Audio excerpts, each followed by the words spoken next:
Hi everyone! Today we will speak about what is important to know before you select the right measuring system for your car body shop. Have you ever wondered what data is inside the measuring system that you are using? Where does the data come from? How accurate is the data? Let's have a closer look at this subject. There are two main topics. First is the data, and the second is the device. So where does the data come from? There are two ways how the data is created. First is when a manufacturer of a measuring system receives 3D CAD drawings directly from OEM. The second one is when a company collects information to build the data. For example, using repair manuals often found online, or simply they take the car, which is already on the road, and measure it with some measuring system. When the data is created based on 3D CAD drawings provided by OEM, then it means there is zero tolerance. That is a perfect solution. But when the data is created by collecting the information, using repair manuals, or by measuring the car, then of course there is some tolerance and deviation.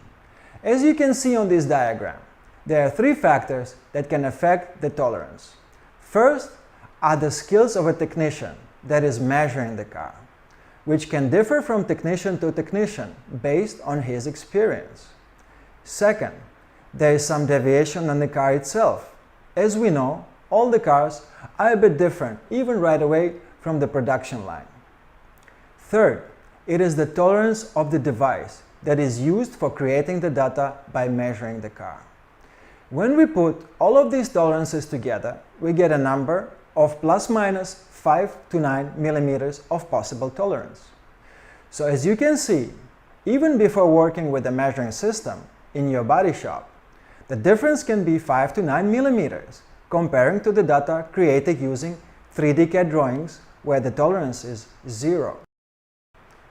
Let's talk a little bit about the device itself. It is important to understand where the additional tolerance can come from. Imagine that the data that we just spoke about was created with a tolerance of 5 to 9 millimeters. These data are already in your measuring system and you trust it.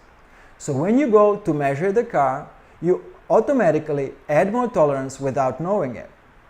On this diagram, in the first part, we see that the data can be anywhere from 0 up to 9 millimeters. In the second quarter, we have the tolerance of the device, which, as we explained before, can be anywhere from 1 to 5 millimeters. In the third quarter, we see again the skills of a technician, and it can be up to 2 millimeters. And in the fourth quarter, it is the production tolerance of the car itself, which is roughly 2 millimeters. At the end, when we sum up all these millimeters together, we will get a number of about 14 to 18 millimeters.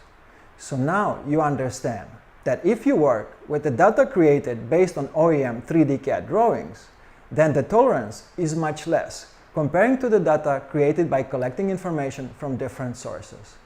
So first, what you need to focus on is the reliable data before choosing the electronic measuring system.